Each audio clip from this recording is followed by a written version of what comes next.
Good evening, everyone. This is Somgata, and I welcome you all on behalf of Dhi Artspace.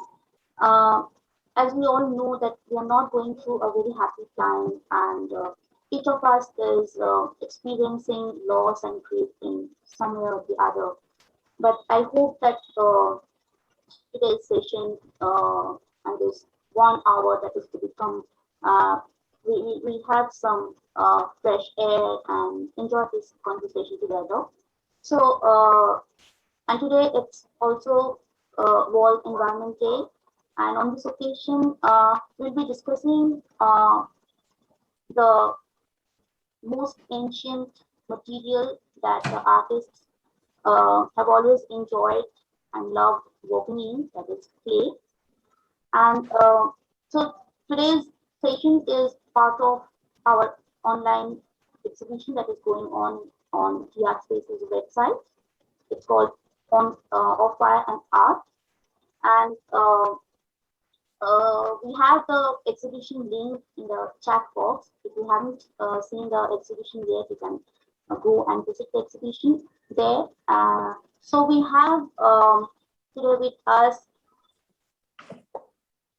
6 ceramic artists who are also part of this show: Falguni Bhatt, Mudita Bhandari, Rahul Kumar, Rekha Goyal, Shirley, Bhatnagar, and Vinod, Daroz. And Adil Writer is the moderator today. Thank you all for joining us today. And who have not seen this exhibition, I'll like to show them a glimpse of this online show. Let me just share my screen.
You can ask your questions, type your questions in the chat box here on Zoom. And if you are watching it on our Facebook page, you can type your questions there in the comment section. We can take the questions at the towards the end of the conversation. Now I would request the director of Dhi Artspace, Ms. Falguni Bhatt, to say a few words. Over to you. Good evening, everyone. Hope you can hear. Yeah, good evening, everyone. I would begin by thanking all the speakers of this evening, especially Adil, who has generously accepted our invitation to moderate this talk. This exhibition of Fire and Earth showcases the contemporary practices in the ceramic medium. Our main intention to conduct this webinar is to create an opportunity for the viewers to listen to the artists and know more about their journey, thoughts, and practices. Hope you enjoy this conversation. And now let me introduce Adil to everybody. Adil Writer is an architect turned multidisciplinary artist living in the international community of Auroville in the forests of South India. He's a partner at Mandala Pottery, where he strikes a fine balance between making functional tableware and his own studio ceramic work, which is usually soda wood fired. The writer's ceramics, the large scale, unfired clay and acrylic paintings, have been showcased at several solo and group exhibitions internationally. He is also a member of International Academy of Ceramics, Geneva. Over to you, Adil. I wouldn't take a long time. Thank you, Bhargavi. Yes. Hi, everyone. Nice to be seeing all these happy faces here.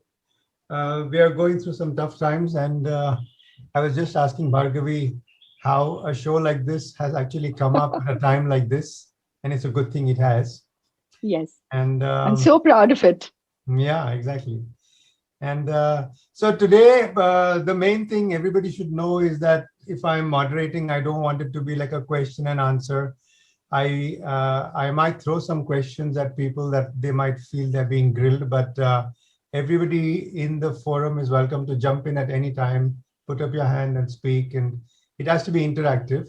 During the time that we are speaking and things are being shown to you, if you have questions that are pertinent to what we are talking about or something interesting, write into us, and whatever we can pick up and reply to at the end, we will.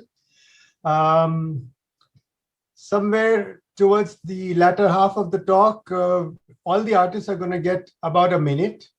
They might cheat a little bit more or less on that, where they will be speaking about some projects or residencies. We don't want it to be just about me and my work. It has to be about more inclusive, how you show what all you're doing as senior artists, traveling the world, doing something somewhere else, calling people over here.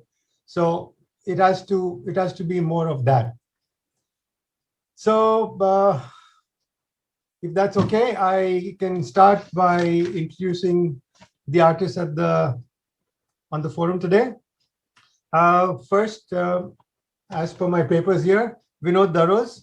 Vinod, I met first time at Golden Bridge Pottery in 1998. It was my first year at GBP, and Vinod came in.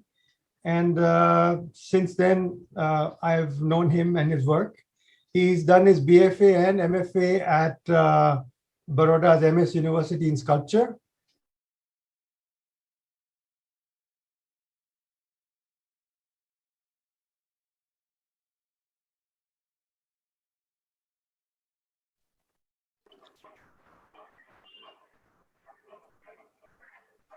Someone muted me, I'm sorry.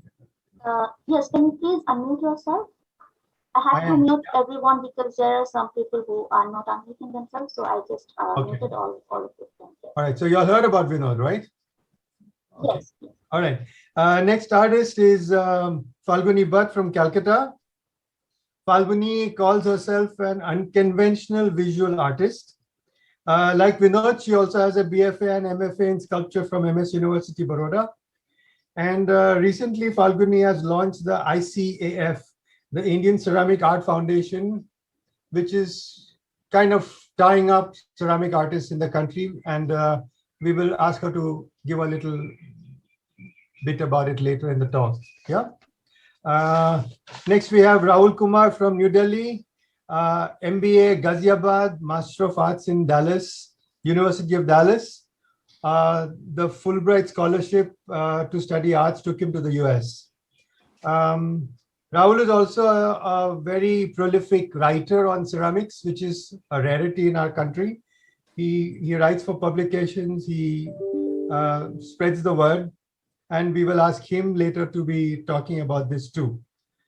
Mudita Bhandari from Shantiniketan did her bachelor's in ceramics. She is in Indore. Mudita's work is inspired by folk traditions in India. She works with terracotta, low temperature clay bodies. And I met her for the first time, I think, in China, in Fuping maybe. And yeah, and yeah, that's how I know Mudita. Rekha Goyal from Bombay, graduated in ceramics from Sir J.J. School of Art, my college, J.J. College of Architecture, and did her master's in art and architecture in London. Rekha has set up a community ceramic studio in the heart of Bombay.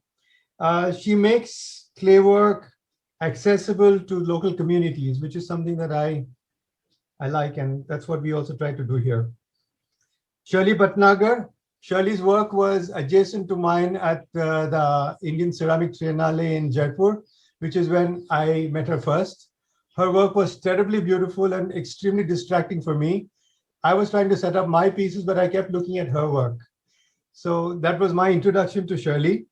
Her work has a childlike painted quality, which looks like a bunch of children went and painted on her pieces, but anybody who understands how deep the thought process is behind that will know what's going on in Shirley's life. So these are our 6 artists tonight. And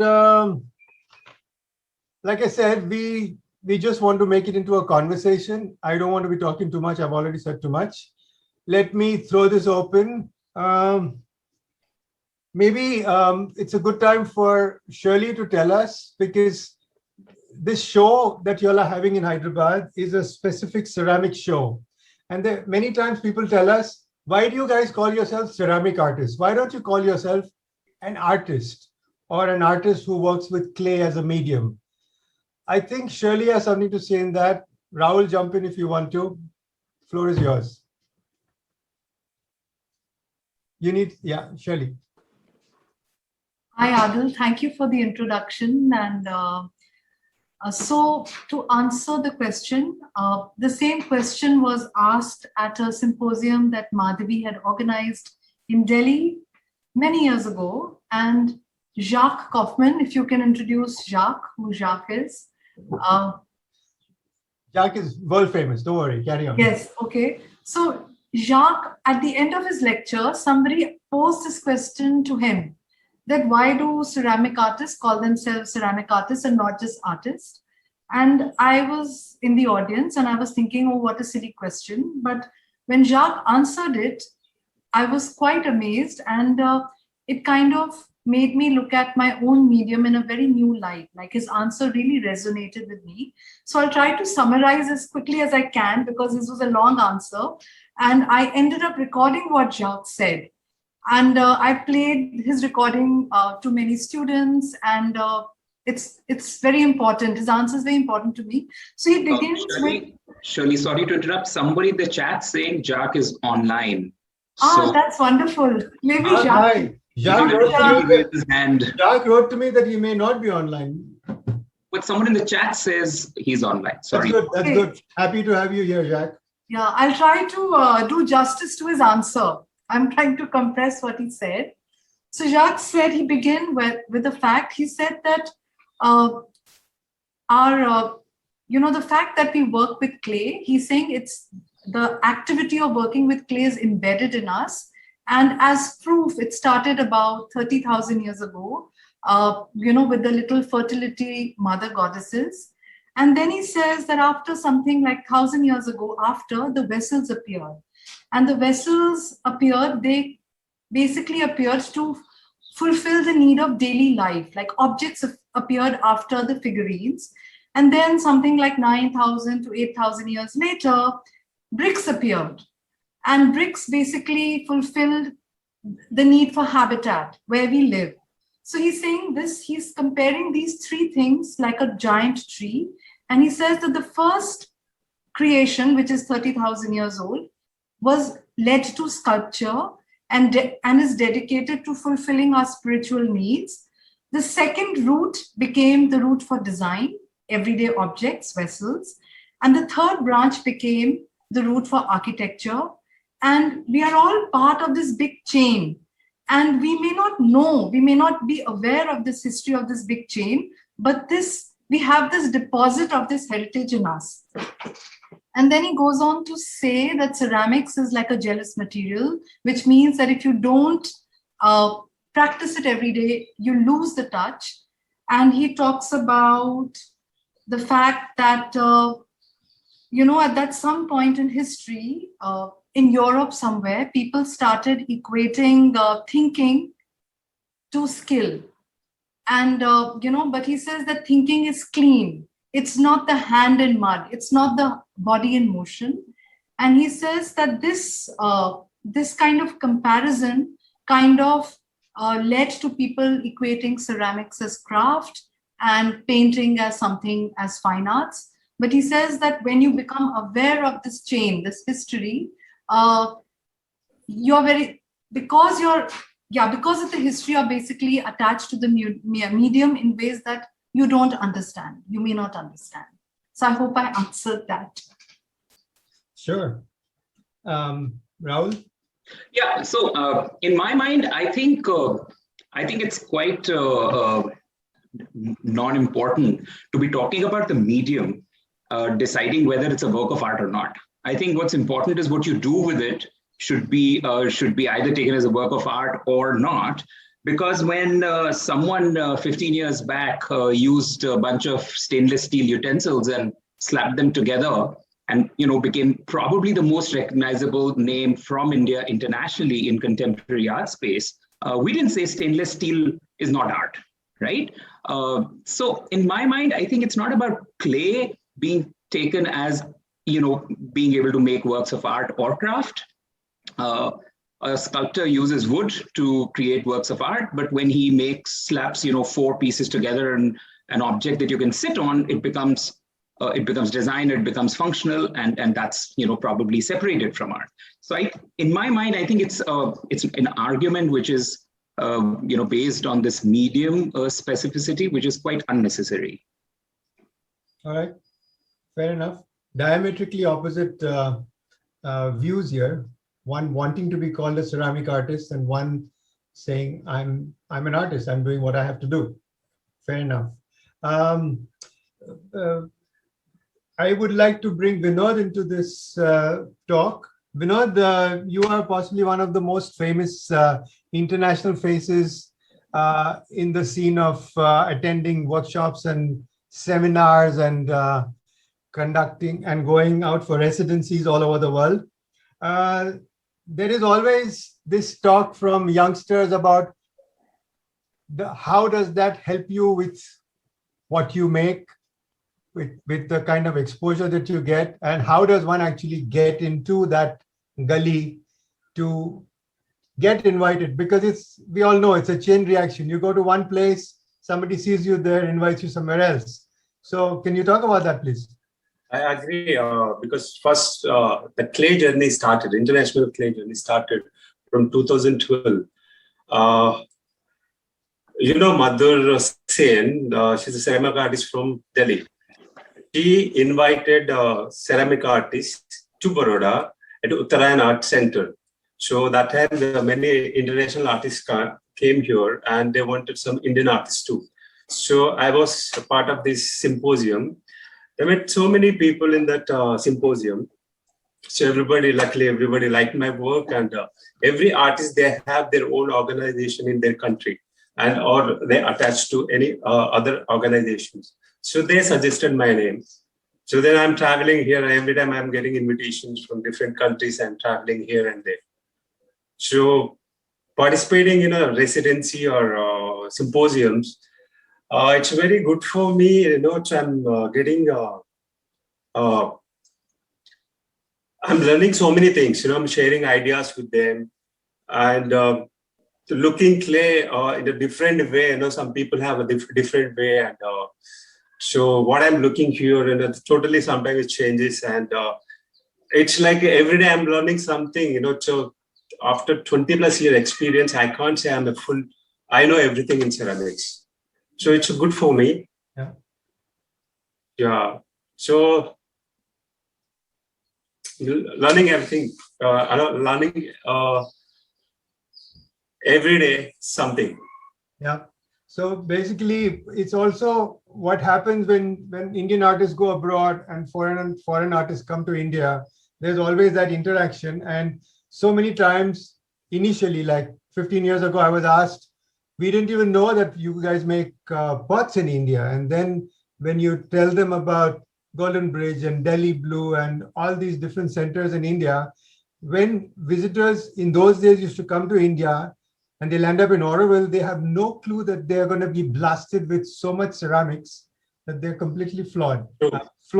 So in the same vein, Falguni Bhatt has come up with this, what would you call it? An association, a foundation to somehow connect the dots with Indian ceramic artists. It's called the ICAF, Indian Ceramic Art Foundation. And Falguni, if you could give us a little brief about what that is. Yeah, sure, Adil, thank you. So Indian Ceramic Art Foundation, is not non-profit organization it is, and mainly to promote Indian ceramics globally. And with myself, founders are like Hanjan Dalal, Sandeep, Shampa Shah, Madhu Sen, and Vilasini. They are part of it, and we have advisory board, which Adil is part of it, Vinod and several other artists.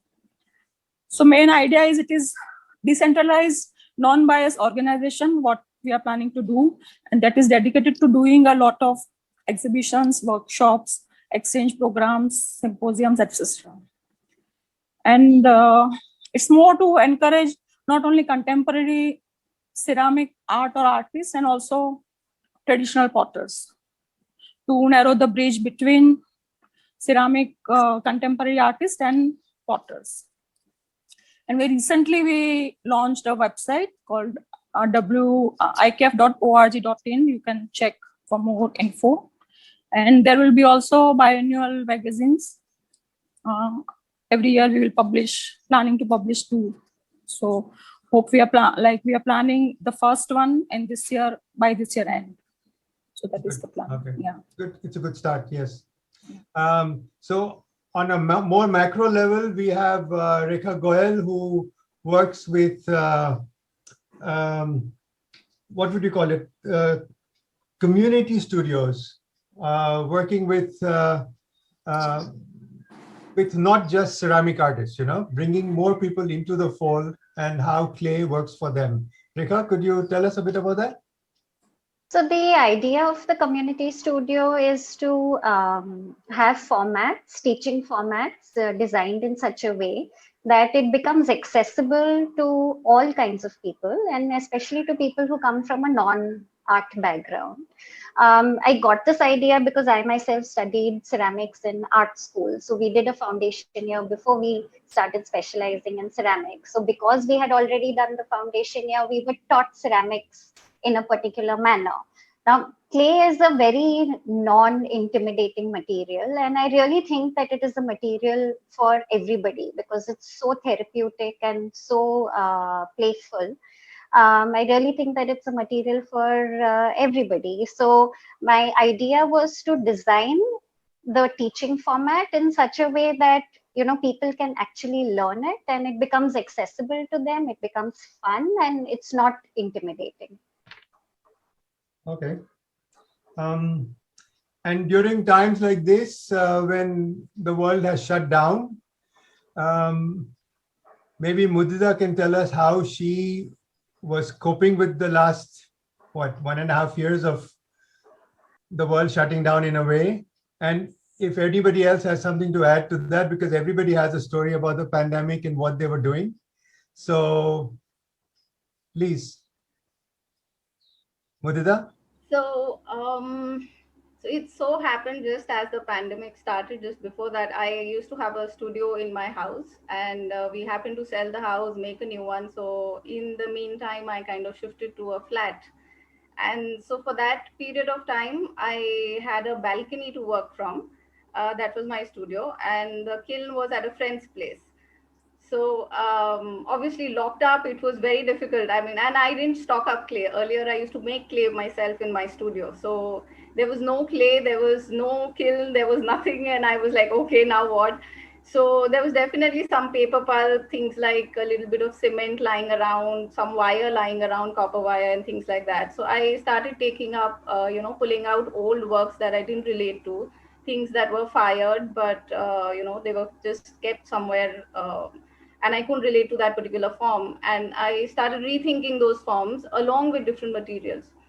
And that kind of started a process of also bringing in other materials, which earlier I used to do, but somewhere in the middle it kind of went away. But around that time there was a lot of exploration of whatever material I had around and using that along with my clay forms.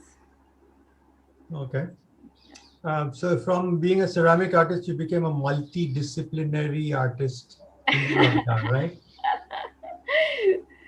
I think I'd rather call myself just an artist or a creative person because, again, it's how you express, whether you, while you're working with clay, you can be drawing, you can be making some scribbles, or you can be writing poetry as well. So it's really a creative process for me, not so much about the medium as such specifically. But definitely something in terms of medium, I like the hands-on materials, where it's not indirect, where it's like I'm directly holding something or working with something. So, but yeah, I wouldn't really put myself in a bracket as such. All right. Definitely.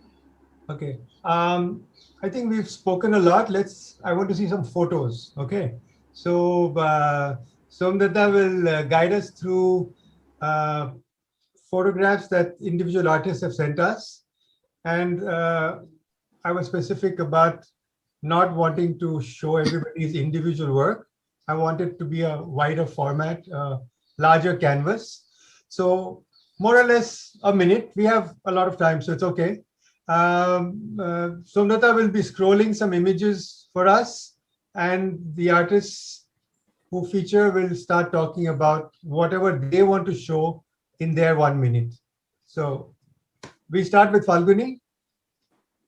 And I don't know how the images will come through, but let's see.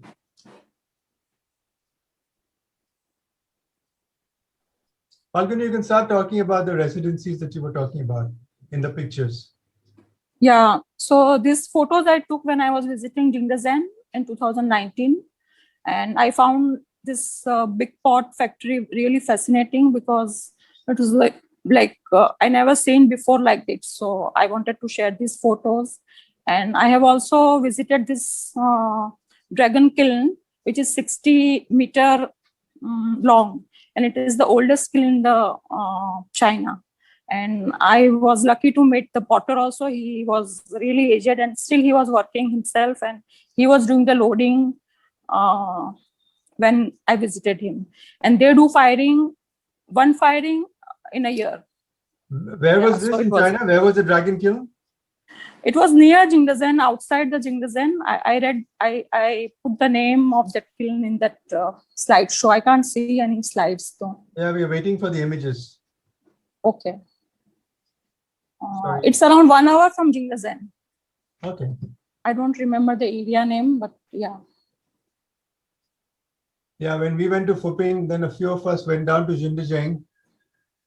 And at that time, Sanbao was a little suburb outside. And then some years later, it was part of Jingdezhen. That place has grown so much.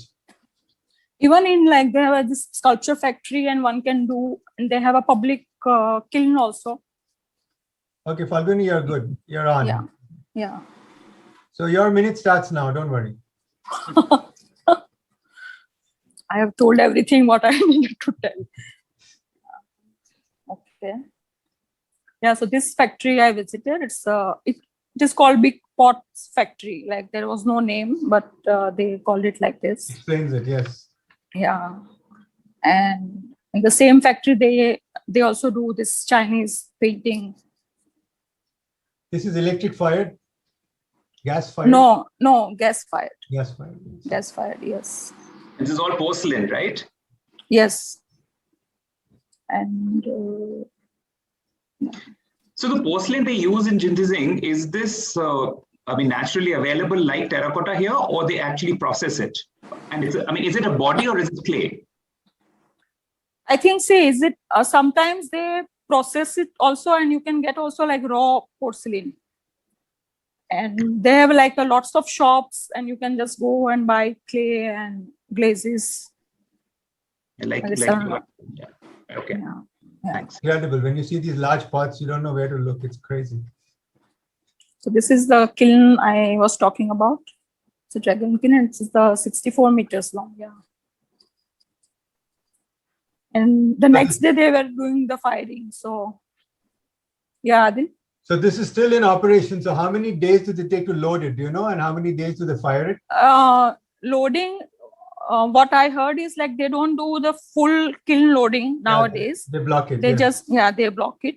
And around, I think, 4 to 5 days of firing. And they do once a year now. Right.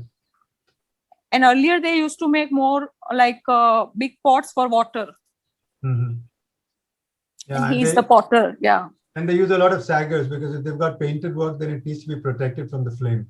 Yes, yes. So these are the saggers.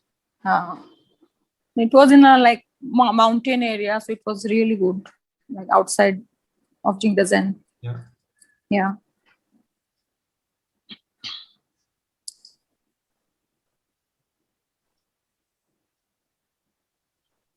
Even in Jingdazen, they had this big tile factory, and which I saw like they were making around 10 by 8 feet slab.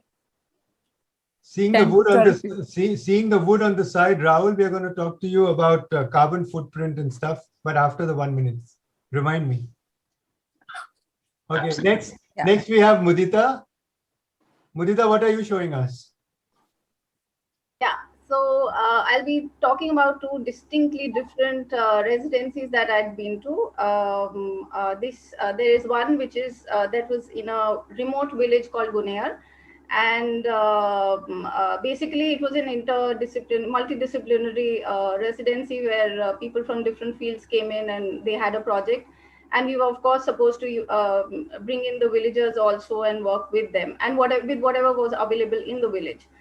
So these are some of the works that were done by the other artists. There were this is Gargi, who done the paintings in the market area, and you can scroll the images faster. So each one of them got a shop. Lovely. And that was converted into an art shop. The kids of the village were also involved in it.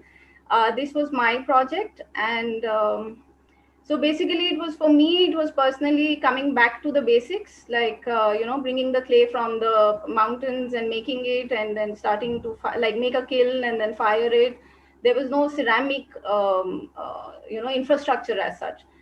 So it was really nice because it was a very, very intuitive process for me. Like whatever I'd learned, it had kind of just disappeared. It was more by instincts.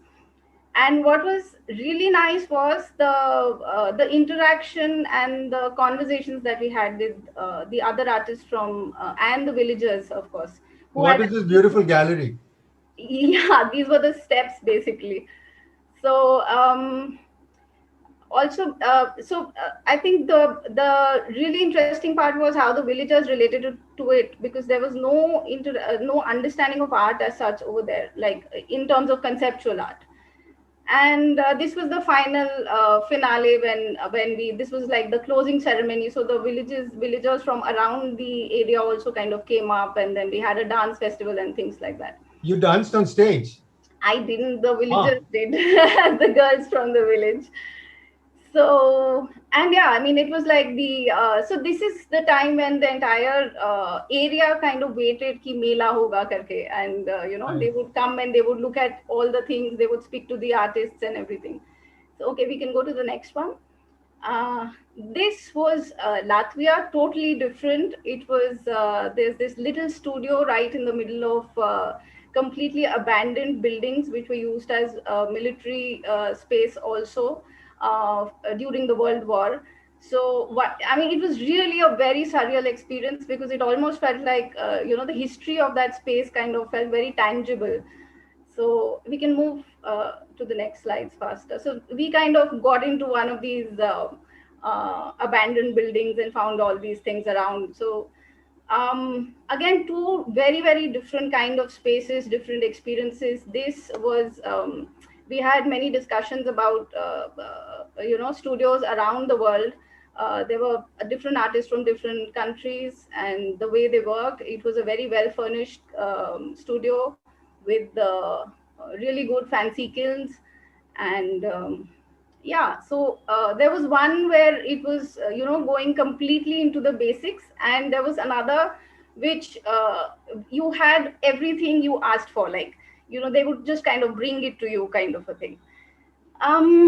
So the reason I'm bringing these two completely different ends of the spectrum together is because the thing that I took away, the whole difference in the approach of people, the understanding, the conversations that happened, all of that kept aside, it was how everybody kind of interacted with each other's practices and how they related to that. So, like, ultimately it wasn't about where you are or what material you have or what is the availability of the material, etc. It was more about the interaction between everybody and right, yeah. So yeah, that is that. So this was the final picture. 2 days ago, I cancelled my Latvia residency in July because there's no way that we can travel. Oh, it's a really nice area. It's absolutely, there's a eerie silence around, but it was quite a interesting experience, that place. All right. Okay. Thank you, Mudita. Rahul, you're next. Sure. So I will be speaking about. Oh, the slideshow's gone. It'll come. Okay, so while it comes, I will speak about a residency that I had curated in 2019 October. This was the first contemporary artist residency for Kolkata Center for Creativity, KCC, which is kind of about 2 years old outfit that has emerged in Calcutta, supported by the Imami Group. So this was the first residency where contemporary artists from all over India came in, and it was actually not a residency, it was more of a lab, because the title and the thematic was, I called it parentheses. The idea being each artist, mostly were mid-career artists, had to push themselves and take some sort of a detour, either in the material they use or the process, or just the subject that they deal with. So if we can just move with the slides, so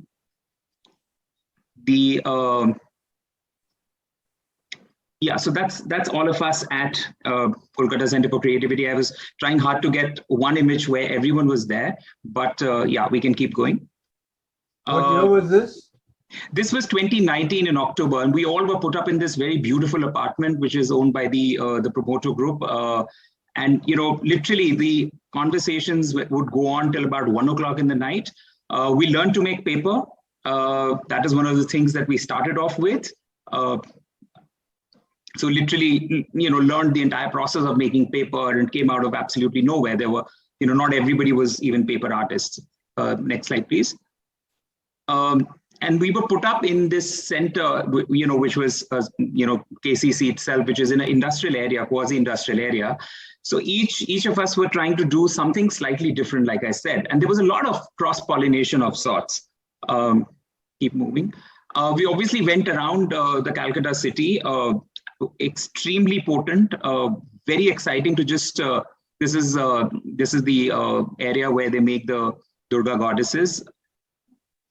It's just so potent. That's Dilip Chobisa. He's a Baroda artist. Works a lot with paper. That's Sachin Takare. Again, works a lot with paper, but wanted to do something in wood and really create something different. This is from Jignesh Panchal, an artist from Ahmedabad. He wanted to make something really large, very reflective, something he never did before, and he was successful in executing it. Navneet, an artist from Bangalore, he used concrete block and terracotta and just created this little sort of interactive space. This is Srikanta Paul. He's a printmaker, painter from Calcutta. he was extremely helpful in guiding us throughout the lab. That's his work that he created. This is my work. I worked with local terracotta clay, and I worked with the welders. And also because Dilip was right next to me where we were working, he works a lot with graphite. So I got very much interested in creating what I was doing in graphite, literally, absolutely for the first time. Next slide, please. I think, this is another work of Sachin with wood and a little bit of paper. Next slide. Maybe that's it. So I just wanted to share this because artists with some experience, because they're all about mid-career, coming in to actually break their boundaries and a lot of cross-pollination. And this happened in 2019, was very effective and was very enjoyable. Nice. Thank you, Rahul. Next, we have Rekha. Thanks, Adil. So the ceramic experience that I'm sharing today, it's an immersive experience that I co-created with a designer. It was a multidisciplinary immersive experience, but it was completely inspired by clay. So it was inspired by the phases that clay goes through during the making process, and thereby the emotions that the maker goes through during this making process. So what we did was we chose one such core emotion that we experience when we are working with clay. And Somdata, you can move forward with the images. And so we chose one such core emotion, and we designed all the action points of the immersive experience around this core emotion without making it explicit at any point. So the idea was for the participants to experience this emotion without them knowing when they come into the experience that this is what they will be experiencing. It was a very fun community project to do, a very different way of working with clay for me as an artist, as well as for the public, a very different way of experiencing clay for them. It was very overwhelming for us to design it and to conduct it, but the response from our participants was extremely heartwarming. So all in all, it made it a very fun and interesting experience. Right. Shirley is next.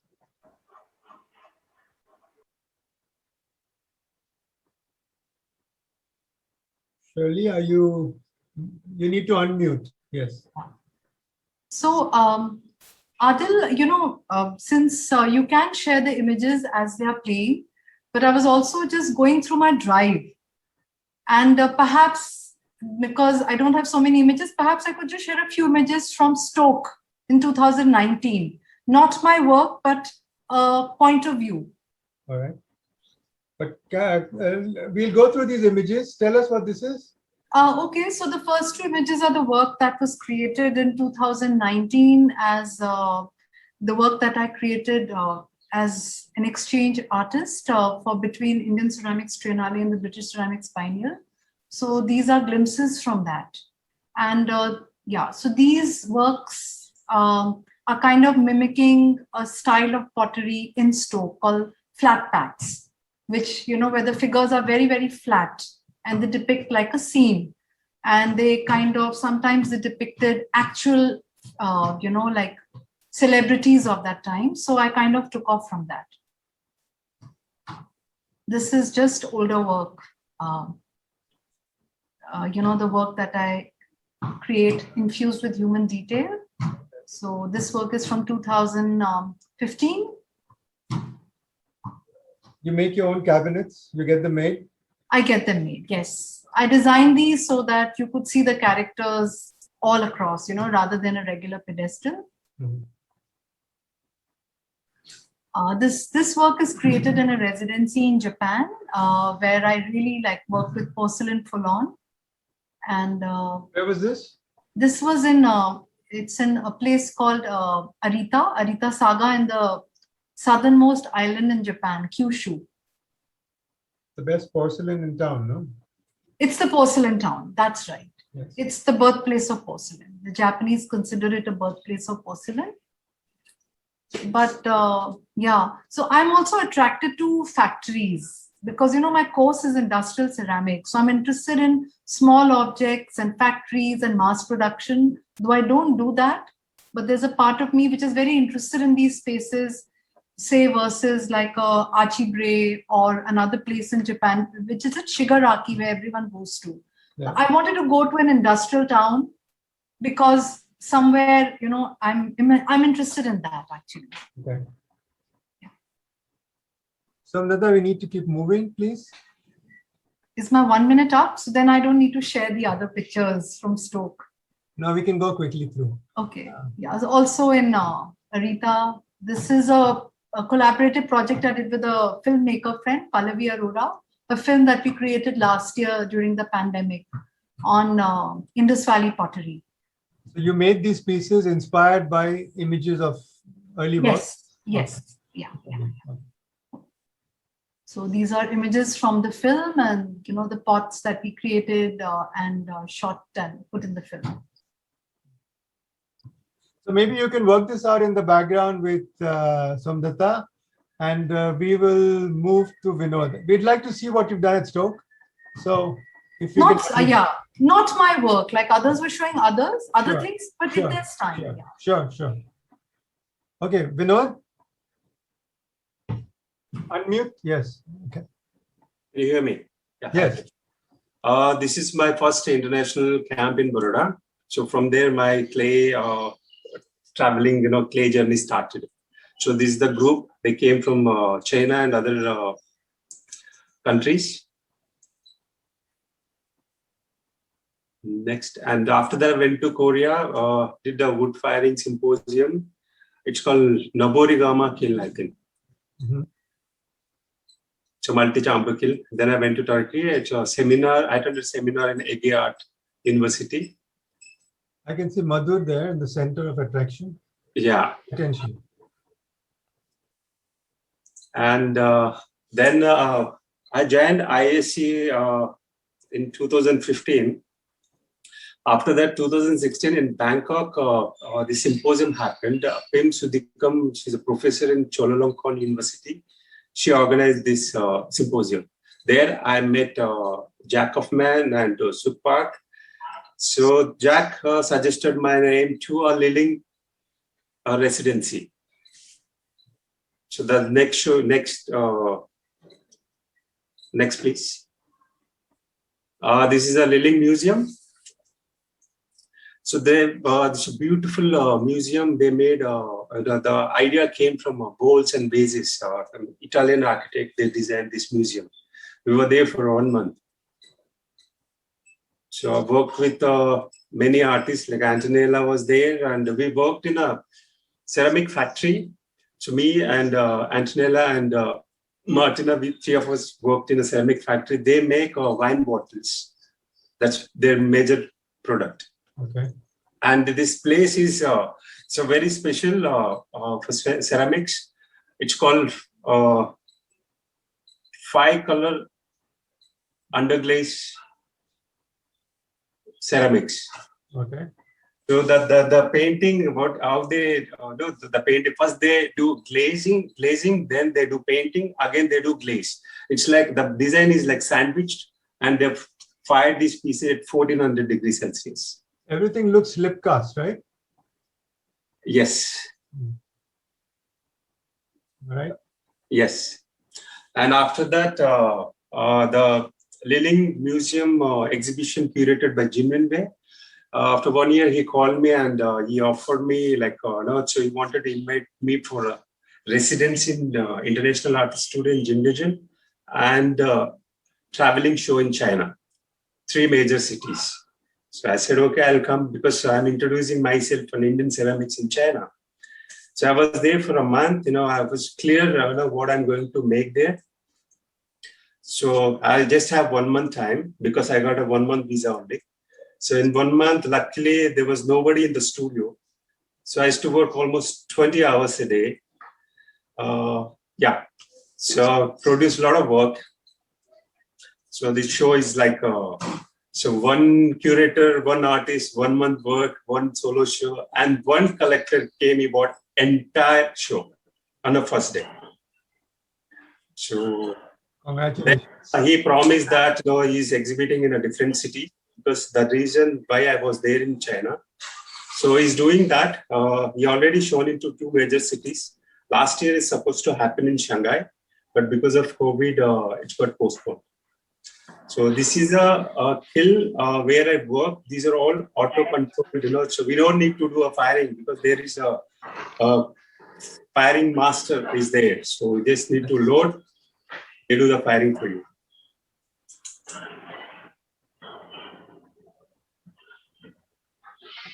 And this is around Jingdejin. Alvin. Entire city is like, it's called porcelain city. So everybody makes ceramics. And many Europeans, they have a studio over there.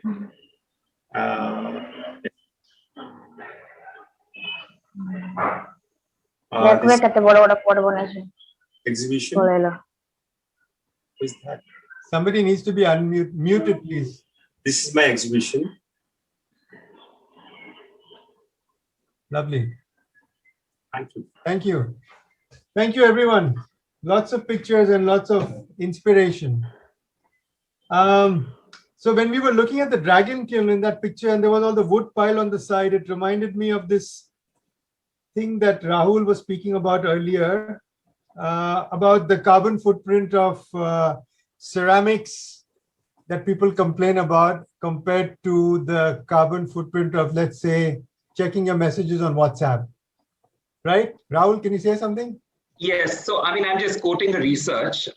So it says, about 52% of the carbon footprint today is owing to digital, right?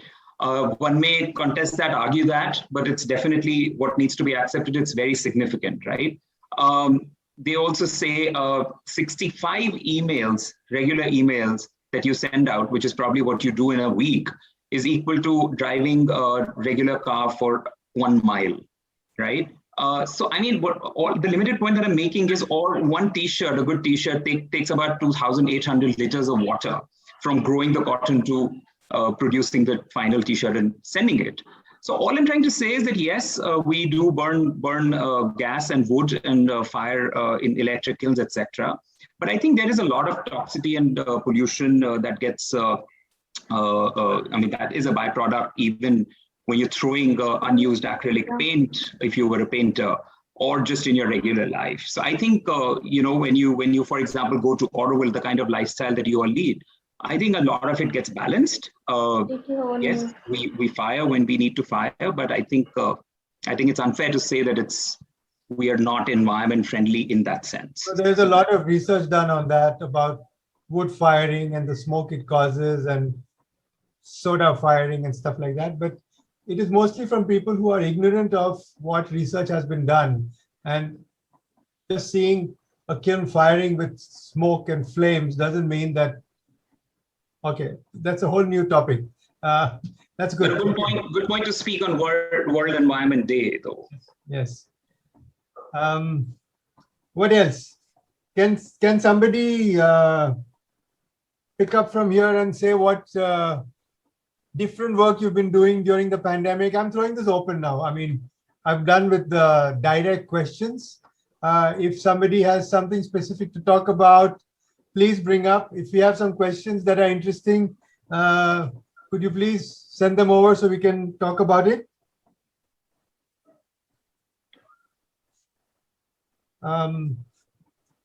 Shirley, did you manage to get any pictures of Stoke for us to see? I don't know how you're going to do that. I'm technologically zero. So actually, I was just going through my Google Drive folder of some of the images that I took, which might be interesting to people, not my work and not the regular pictures somebody might see at Stoke.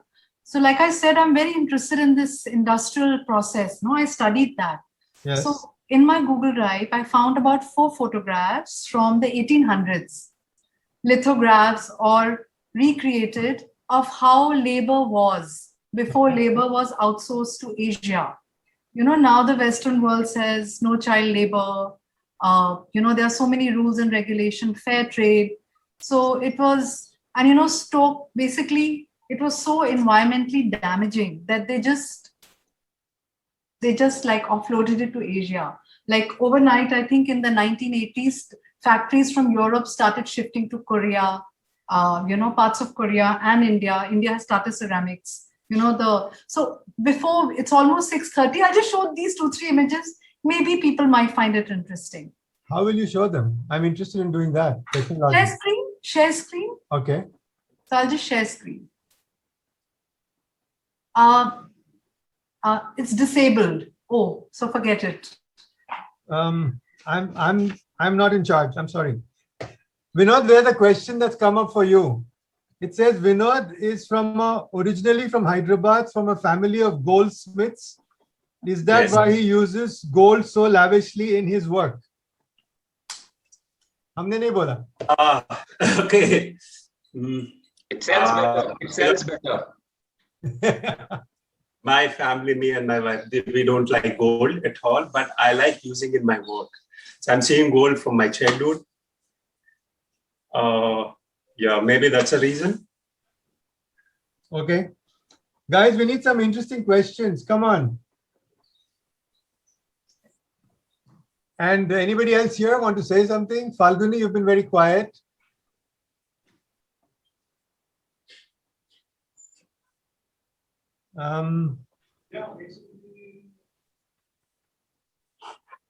Somebody is writing about the use of ready-made clays and ready-made glazes as opposed to making something yourself. Somebody wants to talk about that? We make our own glazes, we make our own clay. Okay, Vinod, say something. Yeah, usually we make our own clay body,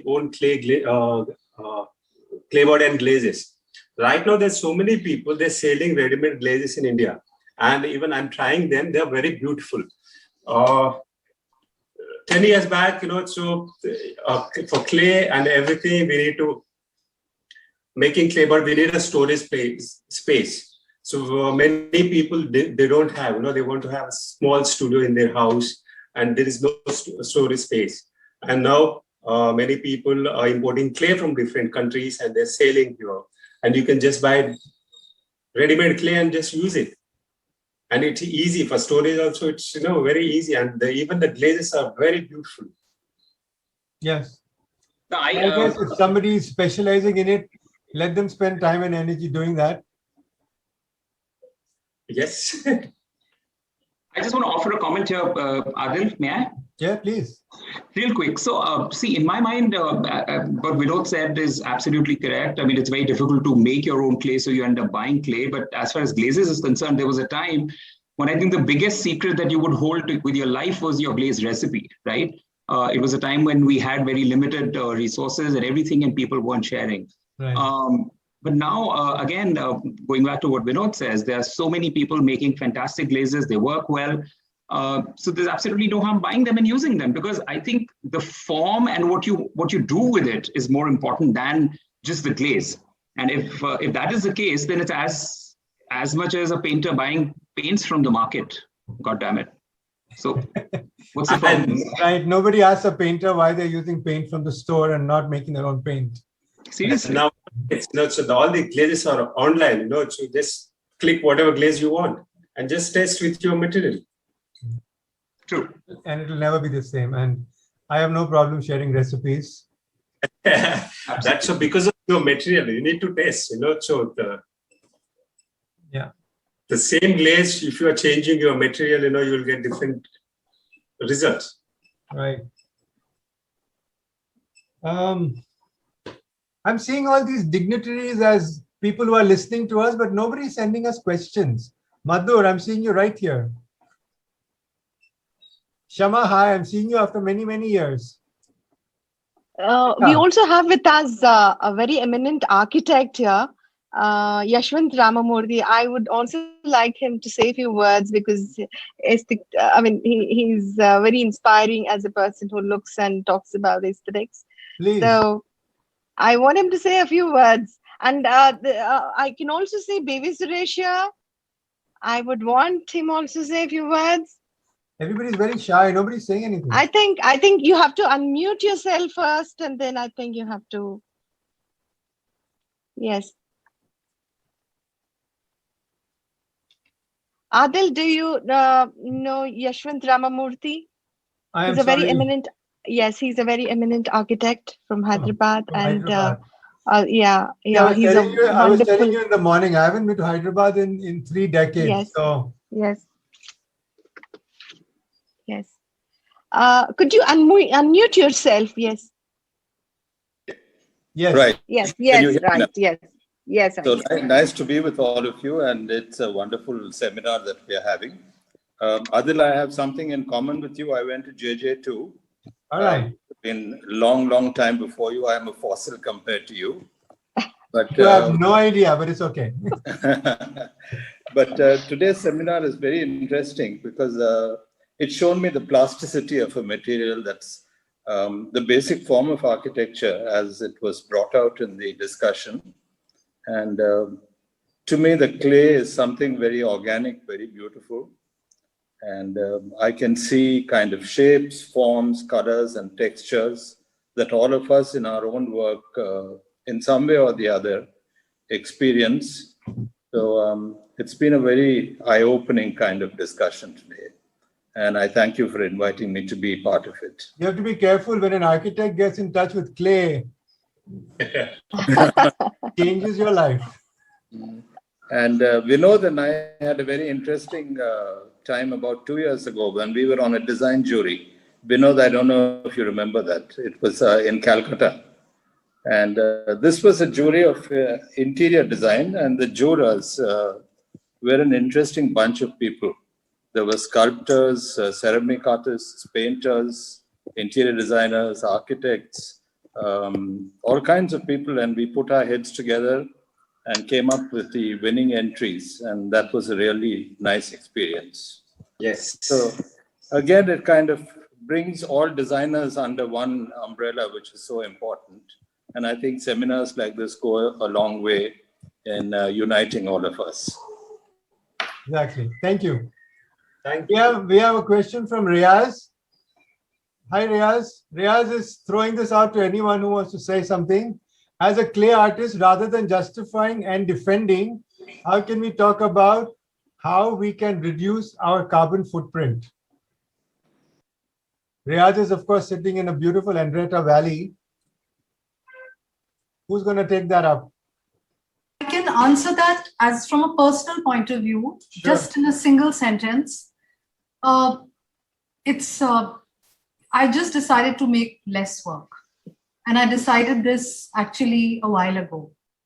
So I used to be like, at one point you could churn out like 100, 200 objects in a year. I just decided I won't make more than 50.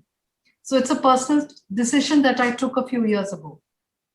So it's just that work is actually polluting. It's a fact. Not only ceramics, Riaz, anything. But you're talking about studio ceramics, that is sculptural. We fire 800 pots every 2 weeks in my studio. And I cannot say that I can do what you're doing. And it's a totally different track. But yeah, I know. It's hard not to be prolific. Well, There's an art. Sorry, I'll just say, there's an article which was out by BBC just a month ago. They said that man-made objects will soon overtake natural things in the world. And that is actually, it's something we really have to reckon with. It's not really about ceramics. It's about everything that we do. We really have to not be so prolific as a race anymore. Like make less, but make it really well. They say that ceramics and cockroaches will outlast the third atom bomb, right? That's scary. Everything will be found. Okay, that's very morbid. Come on, somebody else say something nice. Hi, Adil. This is Shama. Hi, Shama. Yeah. Well, in praise of ready-made clay, I worked in the Boston area for many years, and in that studio, we only had ready-made clay. Right. It was a pleasure. It had no bubbles in it. It was nicely wet. You could go and say you want darker hi-fi or you want porcelain. And 20 years later, I brought a lot of clay with me. It's still good. It's still good. All I have to do is soak it in water, wedge it nicely. It's great. Yes. lasted all these years. It's 20 years. Yeah. So in praise of ready-made clay. Yeah. Yeah, I guess everybody doesn't have the facility to make their own clay. And even in Auroville, we are now sourcing out. I go and look at some bund walls, and if I see any white lines or off-white lines of clay in the middle of all the red clay, we go and dig that out and see if we can test it and if it works for high fire. And then why not do that then to kind of source out China clay from Kerala and ball clay from Rajasthan and stuff like that, you see? It's trying to make it local, but everybody has their own limitations and we work with what we can. That's fair enough. Nobody is judgmental about that here. Yeah. Yes, I know. I've learned a lot. Yes. Yeah. And Adil, that's a great show. I want to thank you very much. Do it again, please. What show? What you've done just now, putting people together. The seminar, my God. The last time I was doing this for Arzan Khambata a month ago, I had COVID, I had high fever and I was coughing, but I couldn't show that to the public because my mom was also one of the persons viewing me in Bombay and she didn't know that I was sick. So it's a much better frame of mind today. Thank you. That's wonderful. Bhargavi, would you like to say something? I don't know if you're overstepping our time because this can keep going on. Yeah. No, we're not overstepping. This is really good. I don't know. I can only thank each one of you here being part of this. And that's a fantastic thing. And I would like to continue to do something like this often so that, it keeps us more motivating us and keeps us in good energies, probably, especially, when you talk about earth and when you talk about things like this, it motivates each one of us in a different way. I think we should also include a lot of younger generations so that, it probably the grassroots level always works better.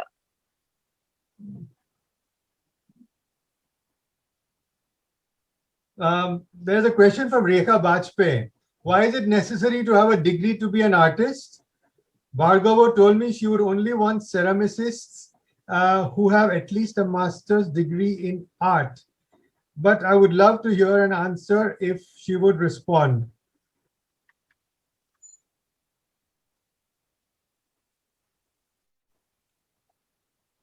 Anybody up to that? Who's this? I don't have a degree in ceramics. Golden Bridge Pottery doesn't give any degrees. And I always feel a little lesser for that Ray did not give us a piece of paper. I still ask him for a paper, which I have not got. But there is something to talk about where people learn on the job, like at Golden Bridge. And there is something to talk about when you actually do something specific in a educational setup. I myself am very intimidated by these NID design types, you see, the product designers. That is very scary for me. But come on. Somebody say something. Puneet was here, she would say something. No, but I mean, where was, can you hear me? My point is, when Rekha is saying that a degree is needed to be an artist or call yourself an artist, where is that coming from? I have no idea. I received this and I'm reading it out to you. Yeah, so I guess that's not true at all. We have so many examples of artists that are very successful and they don't have any degree in art. There are certain technical sort of fields where you do need a degree and that certification, like to be a doctor, to be an engineer, right? Or maybe even a lawyer or an accountant. But I guess anything in the creative space, architect, I guess you will need a degree to call yourself an architect. But I don't know where that sort of origin of that question and why that is there. All right. I'd like to ask a question. Sure. I'd like to know what people feel about online ceramic shows. It might be the way forward. What is the general sense that everybody has? How do we sort of deal with this new world? Because we are essentially material people. Yes, you need to hold a pot. I can never buy a pot online. Sorry.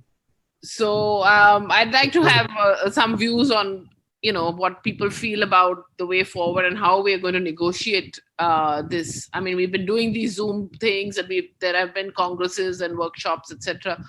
But after a point, I really don't have too much interest in it, and I want to know what others feel. I mean, it's only because friends are on today that I'm here. Otherwise, I skip most of what's going on. We are all going through a Zoom overdose, I guess. So if there's any sort of response to that. If I may, like I said, I need to see a show physically.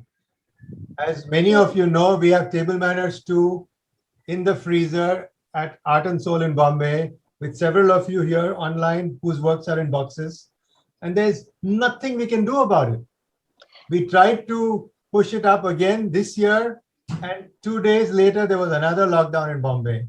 So I guess now everybody in the show has given up even calling me or calling Shayanti, because what do?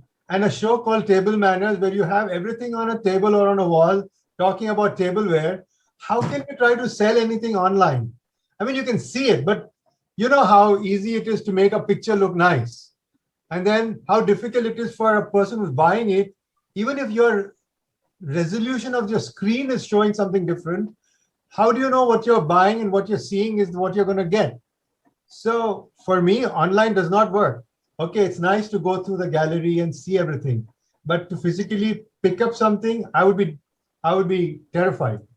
Same way I cannot buy clothes. Okay, here I can say something. Please. Being a gallerist, so here when it comes to the online show of ceramics, so usually it is like, you understand somebody's work, like you say Falguni's or Mudita's, Rahul's, Vinod's work. So people knowing about their work, or the process of their work, so they are usually so there's something, they are looking at something more new. So they are used to their work, or they know the pattern of their work. So they are getting to see more work of it. So until we are coming out of such situations, I think this is the best platform. At least the online platform is the best platform where we can get to see more of their work. Like when I see anybody's Falguni's or even Shirley's work. So when somebody knows about Shirley's work, if she can show new, I think it's more acceptable. Okay, you always miss the tactile quality, but you definitely enjoy the newness in it. Right. So I think that's something I'm looking at. But you really do. So everybody, what's Vinod's work? Yeah, but I mean, an exhibition is more of an experience rather than just the objects. Oh yes. Right. Definitely. But the trying times like this, I mean, without doing anything, it's always nice to talk and understand and at least listen to what they're saying. And, having this conversation makes it more interesting. Definitely makes it more interesting. Then, not saying anything for 2 years. Yes. For 2 years, just keep quiet, not do anything, not do any ceramic show. At least I know what Rahul has been doing with the new work, what Shirley has come up with something new, and what others are doing. So that gives me more pleasure. So most of the people here, at least in this platform, know about each of the artists' work here.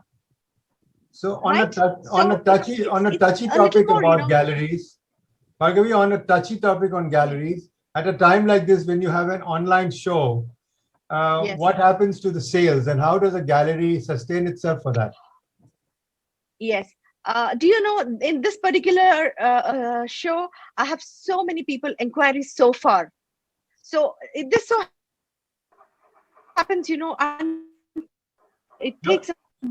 Your Wi-Fi is a little slow. We can't hear you properly. It. I have loved it. Oh. Okay. No, I have very good inquiries about the work. A lot of inquiries, especially for Shirley's work, Rahul's work, Mudita's work, Falguni's work. We have a lot of inquiries. So Sultana but I won't expect they immediately within 10 days. Yeah. Sorry. So Anshu so is writing. We're expecting something to happen. Sorry, there's a. So we're expecting something. I know there is some. There's a gap between when you're saying and I'm saying. So I think you're not saying something. So I'm saying something. Sorry to interrupt. Can I say something here? Can I add a point?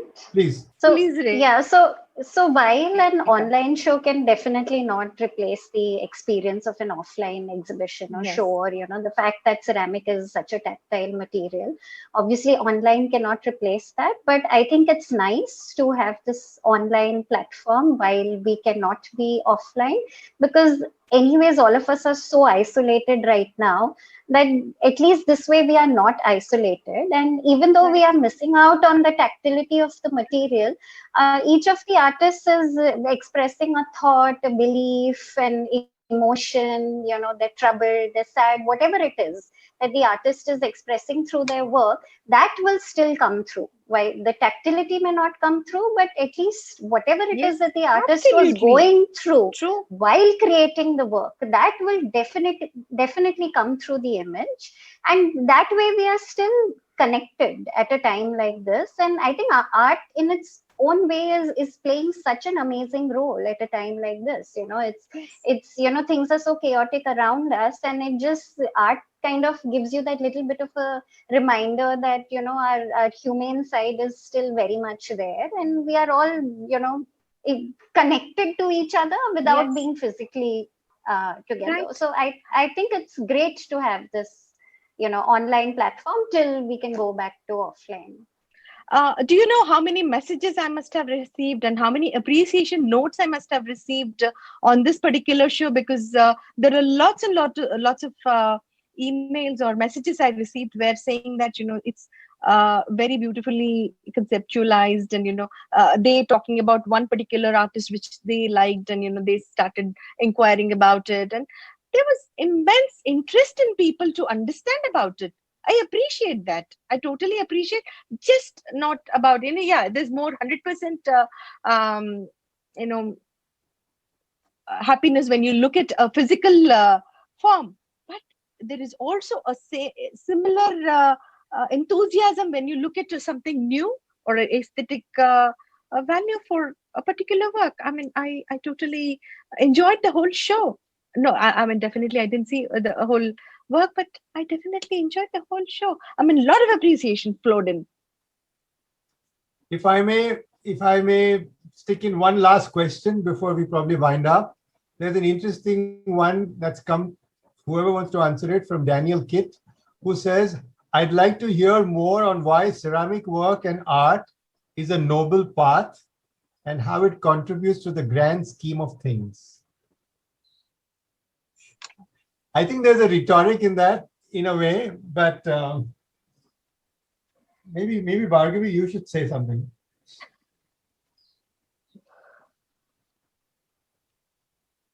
Anyways, I think the artists are the better people to even take it further. Daniel Kidd is pulling our leg, but that's all right. It's a good line. Okay. I can say one thing to that. I think clay, while working with clay, I think it makes us very mindful of ourselves and our environment and where we live and how we live. I think it makes us very conscientious.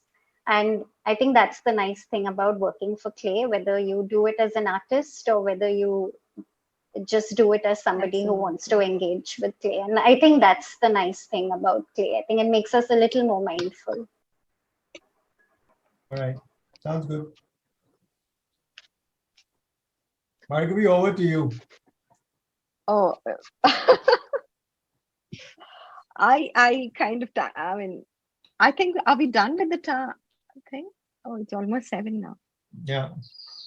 Okay. So, do we have any more questions or anything? And I would like to thank each one of you here right now. Adil first, and Vinod, Mudita, Rekha, Falguni, Shirley, and Rahul. Thanks for being part of this a beautiful of Fire and Earth. And we really enjoyed the show, and we got lovely appreciation for that, and looking forward to work with you in future. Thank you. Thank you so much. Thank you so much. Thank you so much. Yes. Yeah. Thank you. Thank you. Bye. Bye. Thank you. Bye, Adil. So there will be a Bye, recording. everybody. I've got a question. Yes. There will be a recording of this that people can view later. Yes. Yeah. And the link will be put up. No, somebody asked me. That's fine. Oh, yeah. Yes, there will be a recording and which will be available on YouTube and Facebook as well. This whole conversation is live streaming on Facebook, so you can go to Dhi Artspace's Facebook page and check it there. We'll later upload the whole conversation on YouTube and Instagram as well. My God, everything I've said. I should also thank the technical and support team and Somdatta for taking this on her shoulder. Thank you, everybody. It was a pleasure. Thank you. Yeah. Bye-bye. Thank you. Bye-bye. Thank you. Thank you, everyone, for joining. All the friends and ceramic fraternity. Hope I didn't miss you. Yeah. Thank you. Bye-bye. Thank you.